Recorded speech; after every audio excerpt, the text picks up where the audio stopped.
Namaste, India. This is Author Spotlight by Preeti Chaudhary. My name is Preeti Chaudhary and I am your friendly host for today. This live stream is powered by StreamYard, my personal favorite live streaming and broadcasting platform. Before we get any further, let me tell you exactly why I am here.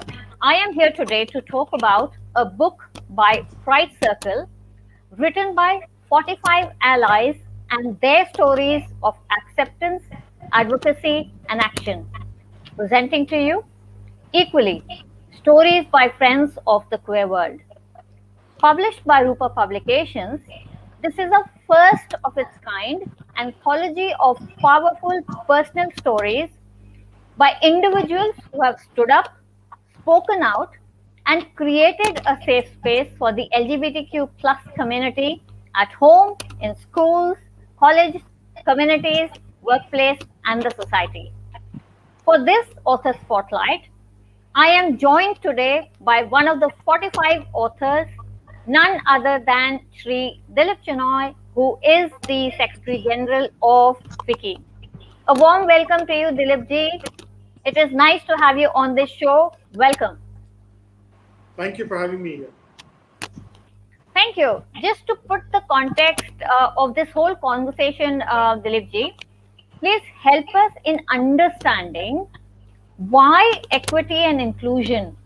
Is this a topic that should be in the mainstream, or is it still waiting in the wings, happening, or waiting for things to happen out there? Over to you, sir, for your views. So, Preeti, I think first of all, I would like to broaden the issue. It is diversity, equity, and inclusion. In any situation, whether it is society or whether it is community or whether it is kind of an organization, there is huge evidence that diversity promotes productivity, diversity promotes innovation, and diversity is actually a means for getting greater acceptability in society. And a part of that diversity and a critical pillar of diversity is inclusion. Inclusion of all types, whether it is women in the workforce, whether it is people from the LGBTQ plus community, or any other, it could even be, if you look at a country like India, having a representation of different people from different states, different cultures, different religions, and actually make it a melting pot, which gives, a good impetus to both productivity and innovation. In fact, there are many studies. If I were to just focus on the first type of gender equality, right? There are many studies. If the percentage of women in the workforce are above a certain percentage, for every increase in the percentage, there is a proportionate exponential increase in productivity and output in the organization. So if you look at it in that context, right, it is a principal need of every group, every company, every nation to look at this whole diversity and inclusion in with a different set of lens and look at a different set of activities. Over to you. Thank you so much for putting that in the context. Actually, you have said right. There is no equity and no inclusion. It is, in fact, the other way around. Instead of diversity, equity, and inclusion, it maybe ought to be equity, inclusion, and diversity. Coming on to the next point that is sort of jumping into my mind, Dilipji, please take us through the reasons behind your own thought process of allyship and why you are speaking up and making yourself visible and vocal into this space. I know there could be several historical and other nuances, but take us through that personal your journey into why behind all of this. Thank you. Over to you. Thank you, Preeti. I just want to say that we actually started this maybe in early 2018. There, and we were discussing with people across different, types of inclusion movements, And we wanted to set up a diversity and inclusion task force. And we realized that actually diversity and inclusion meant many different things to many different people, right? It means working with the differently abled, looked like working with the LGBTQ committee, looking at women, looking at all sorts of things. So I think that's what then led us to believe that, we cannot exclude, if you're looking at diversity and inclusion, we cannot, exclude any particular segment from what we are trying to do. And we were very fortunate to have business leaders who were actively involved in this there, whether it was Ms. Piramal or Keshav Suri or even Dr. Josna Suri and a lot of other, chair and co-chairs of the various working groups that we had, and a committed secretariat in FICCI. So we then set on this journey of actually helping companies to understand what it takes to promote inclusion and equality. And then, we also said that this has to be backed with data. It's very easy to say that inclusion. So we, it was very fortunate for us that in 2019, we saw that BCG, which had actually partnered UK-based organization in looking at a report which actually brought in the economic benefits of having a diversified and inclusive workforce. What was very interesting, it was followed up with a kind of the Keshav Suri Foundation event in the Lalit Hotel, and where again I was one of the panelists, and I said, while a lot of these case studies are talking about multinational companies in India, we need case studies of Indian companies in India. And of course, we had the Lalit group, and of course we had Godrej. I think he was also present at that meeting. And the whole thing was that the report focused on how fast-growing companies from developing and emerging markets actually benefited from embracing, in that particular report, LGBTQ plus inclusion. And it also said that a large number of companies do not incur a liability for inclusion. Actually, they gain a positive outcome and they grow faster in the world stage, because globally it is actually changing at a different pace, and we need to ensure that the companies based in India reflect what is happening around the world. And there was a direct relationship, about the company's support for LGBT plus inclusion and its ability to work effectively, connect with global markets and supply chains. And therefore, it was very, when this whole concept of equally came about in the book, Equi-Ally, or however you want to pronounce it, whenever this thing came up, it was only natural that I thought it apt that we share the journey of an industry chamber, industry organization, in what we are doing to sensitize our members and promote this within our ecosystem. So I think it was important, and the report also, the final point of the report before I hand back to you,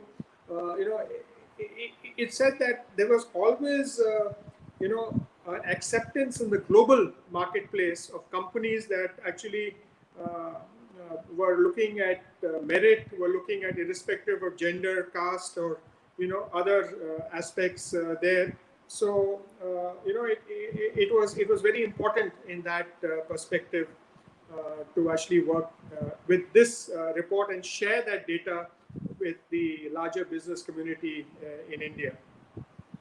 Back to you.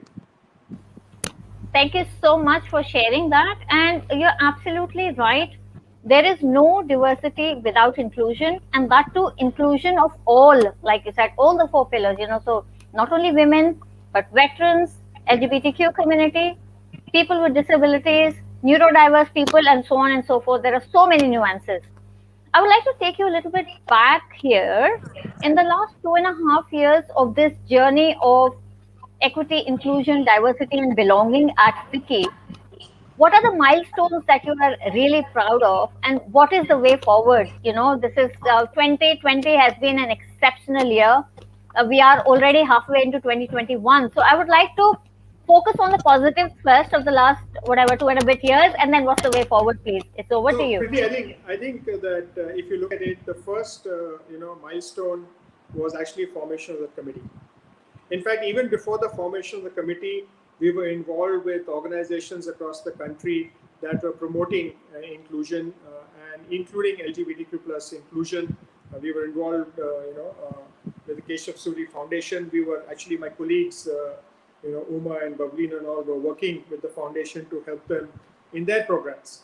And I don't think I missed any one event myself personally. So I found it very useful, right? So that the first thing was actually to start, allying with the other organizations. The second thing, which a landmark, was really actually looking at setting up this whole group within FICCI, right? The third thing as part of that was again to do some other joint awareness and programs, etc. And then the launch of the report, which I talked about in 2019, the development of an index and getting companies to actually look at how to work in the index and to evaluate, the diversity in their own companies. So, and then we have a roadmap going ahead. One thing which we actually planned to do, but we could not do, while the Equal Alive book was out here, there was another book which was done by, I think it was Parmeshwar who did that book, and I had talked to him. I said, when we have an annual convention, physical annual convention, we'll actually distribute the book and get you to speak about it.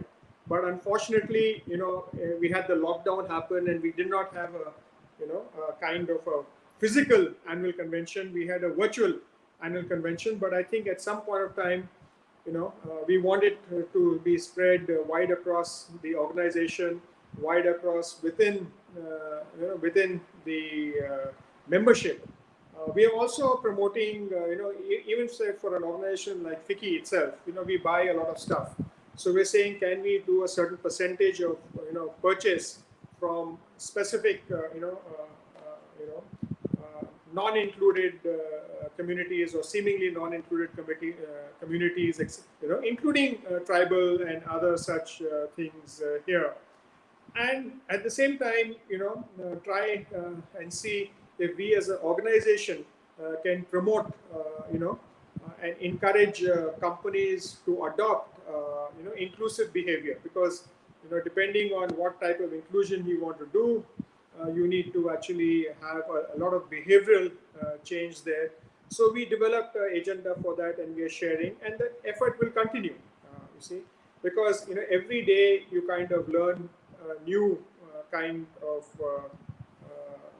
thing here, and, we go forward. So I think that's what we are seeing, right? Thank you so much for sharing that journey. And it looks that slow and steady is what it is. Now that brings me to the next sort of, and rather it is a kind of an observation of you sort of being there, sitting in the center of it all. What is your overview of the equity, inclusion, diversity, and belonging in India Inc., especially keeping in mind your experience with looking at how Indian corporates are looking at this whole inclusion piece? Please share with us. Over to you. No, I think if you look at if you look at the any movement to be adopted by anybody, right? You have the leaders, and then you have the early adopters, then the late adopters, and the laggards, right? Now, if you look at the first step was awareness. So there were a few companies in India. I will distinguish them from Indian companies. Companies in India who actually were the early awareness generators, and then if I look at it, and then there were some others who were following. But the majority of the companies were actually sitting and sitting on the fence, etc. The 377 judgment actually, enabled a lot of companies who were not yet decided to look at it in a different manner, and literally got more companies to very seriously look at their own workplace policies, etc. Some companies actually set up groups within their companies to look at this, right? and they're very, many of them have written in the book. So, any of the viewers want to learn what the good stories, you please look at the book. I'm sure it's worth investing your time in, right? And then you see, one was adopting policies for inclusion, other was looking at adopting policies for supporting them, whether it is buying their products, giving them a chance to walk through the door, to enable to understand their products and services, and there. So it is a different kind of a thing, and over a period of time and slowly, and I'm sure the lockdown may have actually impacted it a little bit there because it slowed the thing. But I think the adapters, many of the late adapters are now moving to adapters. Some of the laggards are moving to late adapters, and everybody is actually moving in the right direction. And really, the effort that we are trying to do is to make everybody aware of the positivity, of the positive outcomes, of the benefits for the companies, for the individuals working within the companies, for society and the country as a whole, to actually enable that to happen. Thank you, Over to you. and thank you. And looking at all of this, where do you think this narrative needs to move for any positive and conclusive actions from India Inc.? From based on that report and everything else, what do you say should be the way forward? Over to you. No, I mean, if you look at some of the World Bank data that we have, 0.6% to 3.8% of the workforces in India is from the LGBTQ community, right? This is actually neither real-time data nor kind of a full census, right? We think that and we use these numbers to actually chart a pragmatic kind of a work going forward.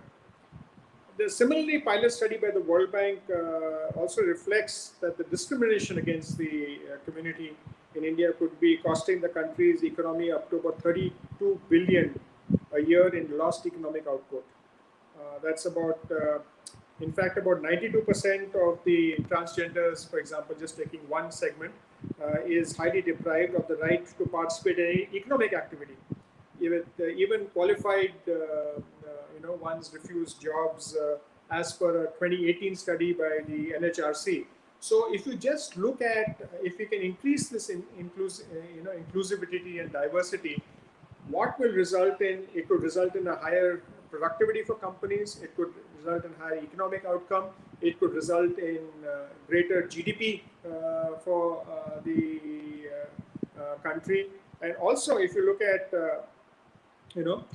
the whole inclusion aspect in the Sustainable Development Goals, there's another right. If you look Open for Business, which is the organization that actually partnered in the earlier study, but they also did a business primer, which highlights that 20 SDG targets that are highly relevant to companies and the company's actions to enhance LGBT plus inclusion while contributing to the Agenda 2030.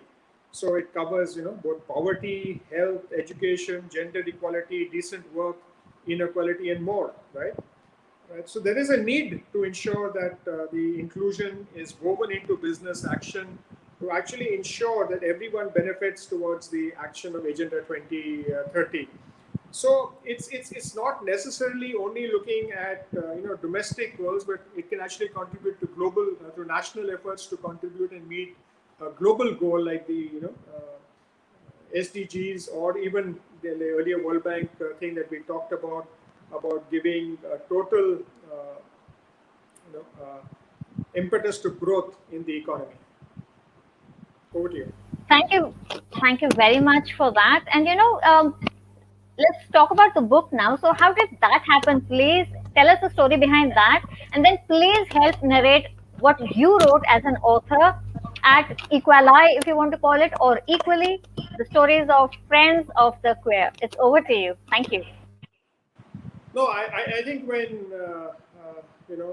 I think when you were looking at this people who could write for this, and one of the the team reached out to us and saying that FICCI is doing so much for the business and looking at inclusion and diversity in business. Can you actually share the story and share what needs to be done? The initial instinct of a secretariat of anybody here is to get members to write, because we are typically backroom people. We put members up ahead. They project whatever it is. But then everybody said, look, actually the members are really champions of this, and they are known there. It might be good as head of the secretariat, why you got involved and what is the purpose of getting involved. So I thought it was a great idea, and therefore I got down to penning principally a lot of what is in that chapter. Preeti, we've actually gone over in terms of why FICCI thought about it, inclusion, what FICCI is actually doing, right? And actually, in the chapter, I actually written as an apex industry body. We're encouraging corporates to foster an inclusive strategy in the respective companies with a non-discriminatory approach. So it's slightly much more nuanced than what I actually said earlier. And also look at it at all levels and beyond the workplace, including procurement practices, supply chain management, or even facilitating livelihood opportunities for the LGBTQ plus community. I think we have this dedicated task force, which I mentioned earlier, and inclusion of the LGBTQ plus is a key pillar of that. Also, we said that gender parity and empowering people with disability. And under this task force, we actually mentioned a lot of things, and we also has taken up the task force. FICCI task force has taken up issues like parental leave for same-sex partners and at relevant sectors. There's a whole issue of the insurance for such partners. And last year, of course, we launched one of its kind, actually, diversity equal DE&I, as we call it, a certification course, which includes a special segment on understanding the LGBTQ inclusion. We are also supporting Pride Circle's India Workplace Equality Index as industry partner, along with Stonewall UK and the Keshav Suri Foundation. So, in the chapter, we not only describe this, but I described the journey of setting up the task force, the idea in 2017, 2018, the initial partnerships in 2017, 2018, the setting of the task force, the launch of the report, the partnering in developing the index, the launch of the index going forward. So that's only part of it, but if you want to see the rest of it, you please actually grab hold of a book and read it. And I'm sure that viewers will actually see the other authors who are there, much more interesting stuff. But if you're a corporate and if you really want to know whatever is happening, you can actually see it, in the chapter that is written by me. Thank you so much for sharing that. And that brings me to the most logical question, which you've just touched upon as well. Out of the 44 other stories apart from yours, which other story inspires you the most and why? Would you mind sharing a couple of quick tips, whatever you sort of like from any of those authors? It's over to you. No, I think I would not like to pick any individual story, okay? For the simple reason that each story and each of the stories in the thing has a thread. The thread is very simple, and what I liked about the thread is that everybody in that book actually showed, first of all, it's very difficult for people, in this context initially, to come out and write about what they believe is there. So they took courage, right? And second, the thing is that everyone is contributing to the movement in some particular way. And they have actually demonstrated how they're contributing in the field that they're contributing. For example, there was a lawyer who talked about the legal aspect. There are other people, I gave the thing about the corporate aspect.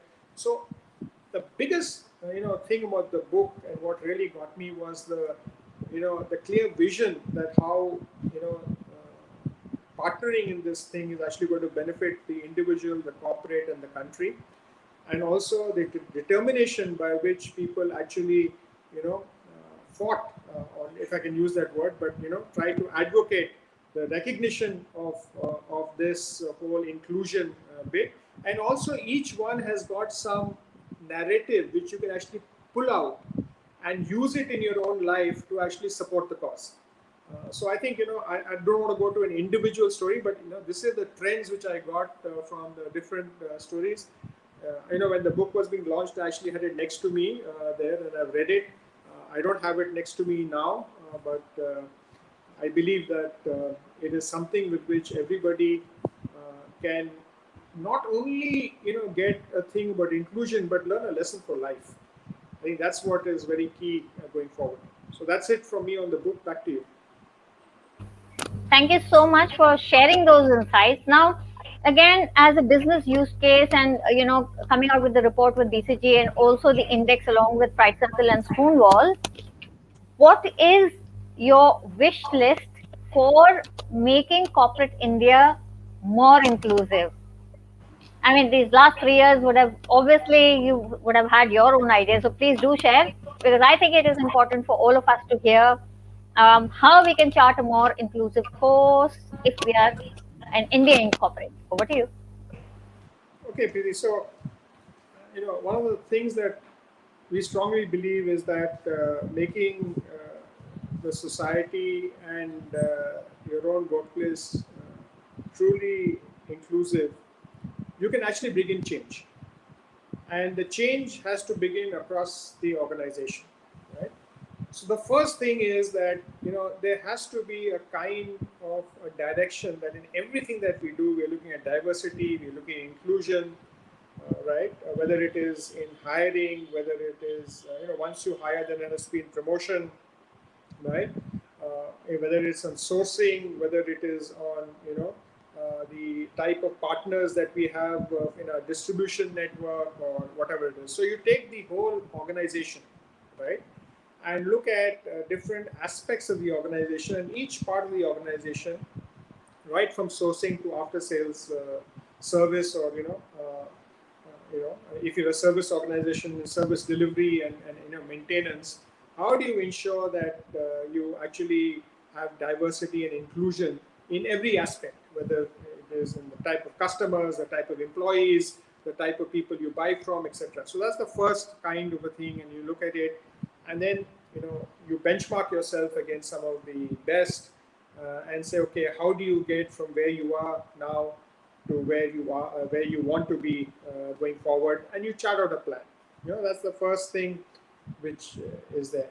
The second, and it's equally important, is while you start having different people within the organization, you have to actually create a culture within the organization of how other people accept them and work with them, and actually become allies to them in their workplace and see them as contributors to the whole output and productivity of the organization, and see them as an integral member of the corporate. And within the organization, you need to then look at different aspects there, whether it is dining places, whether it is social events, or whether it is even things like the washroom or whatever it is. You kind of there are a lot of good writings or good manuals or good best case stories there, which can help corporates to actually include that. So once you set that vision, second is within the company you start that, and then third, you actually extend this to out of company activities. How do you actually reach out to that? You also then extend it to your CSR. One of the things that I keep saying is that during the lockdown in the first phase, there were companies, and including the Lalit, who actually focused on ensuring that the LGBTQ plus community, had enough to eat, they were looked after, they were not deprived, etc. So I think that's it's a combination of different things, and then if you really believe that it must be done, it leads to economic benefits, you have to start become an advocate for it, and then you got to participate and start talking about this. So the whole thing from creating the vision, enabling acceptance, accelerating kind of the inclusion, reaching out to people outside the organization and advocating for change. I think that's the entire kind of gamut which a corporate could actually take forward and do. Over to you. Thank you so much for explaining it so beautifully, Dilipji. And from that, I think it's the only logical step to then talk about the lay person. That was what ought to be done by the corporates. But how about a lay person? How can a lay, like a student or a young professional or anybody get started on this advocacy and this allyship journey? Any tips or tricks at all to share from your end, please? Over to you. You know, I think what we need to actually understand is, depending in what situation you are, I'm sure if some people are in college, right, or school, you might find a colleague or someone who may not, may actually not be the type of person you think, should be there. So we have these clear distinctions between, what are the types of genders, etc., right? So the first thing is that, you've got to learn how to be accepting. You need to accept people, and whichever way you are, whether you're in a workplace or whether you are, in the college or school, there. And second is when you look at people in society, you look at people, who get together, and if you notice that there is an inclusive gathering, we should avoid, normally the tendency, if you need to accept them, you need to reach out to be them and get yourself included. Actually, inclusion is another, everybody thinks of inclusion as actually including a minority in the majority, but inclusion is saying the majority have to get themselves included in the minority. Okay, I'm just taking a kind of an example and taking minority and majority as a case study, but just in terms of numbers. And of course, if you go to the pridecircle.com website, right, there is an ally pledge, right? Okay, so you can actually go and take that pledge and understand it, right? And then, if you find that a friend of yours or colleague of yours or somebody else, a parent or an elder, has got a view which is not really, mainstream, right? Okay, you got to be able to, gently talk to them and convince them, and try and ensure that they accept people literally as they are. Okay, and then so you can also become an advocate, right, of this whole thing. But it really first it begins with the self, right? It's very difficult, and I think to take the notion that if somebody who's advocating the cause has to be a part of the community also is not correct, right? You must understand that you can advocate for a cause, you can be an ally for a cause, but not necessarily, tag somebody else who's an ally or an advocate as being part of the, there and then shun him. So, or her, right? So I think there's a lot of things that individuals can do and society could do. We have to become tolerant, we have to become inclusive, we have to become more accepting. And I think that is the key going forward. Over to you. Thank you so much for that. And with that, we are at the end of this conversation. But before we go off, a couple of quick reminders for everybody else. Please go to www.pridecircle.com/equali to know more about the book. You will find the Ally Pledge over there. Also, go to FICCI.com for anything and everything that you would like to know as an organization. What is this industry body? on about for the last 2.5 years and what is the way forward. So, with that, you have been watching Author Spotlight by Preeti Chaudhary with Sri Dilip Chenoy, who is the Secretary General of FICCI, also one of the 45 authors of Equali or Equally, a book by Pride Circle published by Rupa Publications.